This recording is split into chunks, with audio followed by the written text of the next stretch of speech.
You know, ladies and gentlemen, I think what Elon Musk is doing is almost nonsensical at this point. As somebody who's a big admirer of Elon Musk, as you well know. Don't know him, I've told you that many times. We need to get these tax cuts passed. We need to get them passed now. If they're to resonate throughout the economy over the next 14 months or so, and they're to have a positive impact on the midterm elections, so we can hold the House and the Senate, particularly the House, and push through a conservative agenda. As far as spending goes, is spending out of control? Yes, it is. The problem is, it can't all be addressed at once. Now, I know Rand Paul makes these pronouncements, and Massey makes these pronouncements, and they can't seem to get enough people to support them. But the problem is, it can't just all be done at once. Not now. And what amazes me about all this is my buddy Mark Meckler and his lovely wife, and I and my lovely wife, we've been pushing Convention of States now for many, many years. Many years. And we've made the point that Congress cannot fix itself. Tell me, how many people today on television and radio have brought up Convention of States? Exactly zero? Exactly zero. So how serious are these people when they keep using talk radio or using cable TV or using even network TV and other blogger sites and other platforms to keep whining about this stuff, but they never get behind our cause, which is Convention of State. They don't even understand it. They don't even understand it. So this is very troubling to me. You really want to fix in an institutional way what's going on, then you get behind Convention of States. Or you can keep whining about it and complaining that Congress won't fix itself.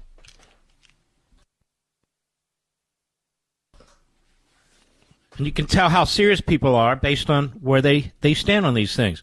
Now, there's not enough time to get a new bill through the House and the Senate and do all those sorts of things that Elon Musk is talking about.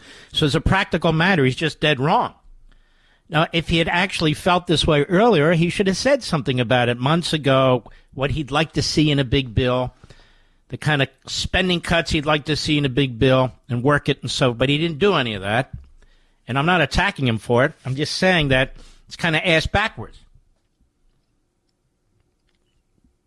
They need this bill passed in order to get those tax cuts, or you, the American people, are going to see a 68% tax increase. That will blow out the Republican Party. The Democrats will come back into power. And then we'll be spending the next 2 years after that defending the administration from investigations, and they're likely to win 2028. Look, this is what I see in front of us. This is what I see. And so it's one thing for him or Rand Paul or Massey or a handful of others. We need to do this. We need to do that. We'll do it. But they can't get the votes. They need to get behind our Convention of State movements, which has actually done pretty damn well considering how little money and how little attention it receives, quite frankly. So at least for now, my view is, and I say this as a conservative of long standing, a constitutional conservative, a Reaganite, somebody who wants spending slashed, and there are ways to do it institutionally, so over the course of a period of time, it can take an effect. Maybe I should pull out the amendments that I talked about, the Liberty amendments, and go over them with you, but I'll hold back for now. But I don't remember any of these people getting behind any of it. Any of it. Do you? No, I don't. And Elon Musk, I don't think, has ever even mentioned it. Ever. Again, not to dump on him, I'm just saying there's an avenue here, a serious avenue, and I don't really see many of these people talking about much of this. There's a lot of big stuff going on in America. Now, there was a proposal provided to the Islamo-Nazi regime in Iran, and it was outright rejected by the head Islamo-Nazi, Khomeini. Jewish insider, Iran's Khomeini, and this is in all publications now, rejects nuclear deal that would eliminate enrichment.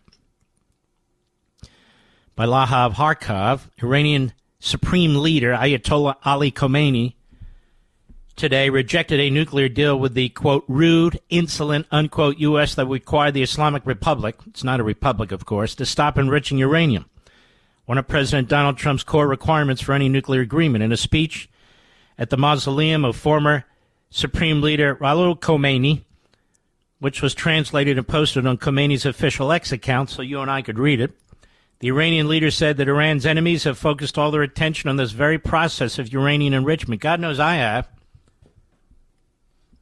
because that's the bottom line. He said a nuclear industry without enrichment capabilities is useless because we would then be dependent on others to obtain fuel for our power plants. They're power plants, most of which haven't been built. You get it? You get it? Iran's supreme leader railed against the American demand, saying it would make his country, quote, reliant on them for radio, pharmaceuticals, energy, desalination equipment, and in tens of other critical sectors. The rude, insolent U.S. leaders want this, he said. They're opposed to progress and self-sufficiency for the Iranian people. This is pretty funny. Those in power today, the Zionists and the Americans, sounds like some of our podcasters, Mr. Producer, should know they can't do a damn thing in this area, Khomeini said. Look, folks, the belligerence, the dogma, he wants those centrifuges to keep rolling. He's made it abundantly clear here. Even the proposal that we saw and that I've commented on and raised questions about, in which they could, in fact, continue spinning those centrifuges up to a very minimal level over a period of time, and then they'd have to give up their centrifuges, they've just rejected. Trump administration has reportedly been negotiating an interim deal that would allow Iran to enrich uranium to 3%. Till a final agreement is reached in which the Islamic Republic can no longer enrich its own uranium. And under the terms of the proposal, the U.S. would facilitate the construction of dedicated enrichment plants in the Middle East to provide Iran with uranium for civilian uses. So we would actually be involved in the construction of enrichment plants to oversee those plants to help them have nuclear energy. But apparently not. The International Atomic Energy Agency, that's the UN, reportedly sent a confidential report to member states last week, said Iran had increased its stockpile of highly enriched uranium by about 50%. It's believed that material that could be converted into 10 nuclear weapons in less than 2 weeks. American intelligence has assessed that it would take Tehran a few months to assemble a nuclear bomb using the weapons-grade fissile material. And I would say our intel has been a little behind some of the other intel that goes on out there. But regardless, they said no. And so the ball is in our court. And I suspect if this continues to be their position that they're going to have to answer for this. Just my guess.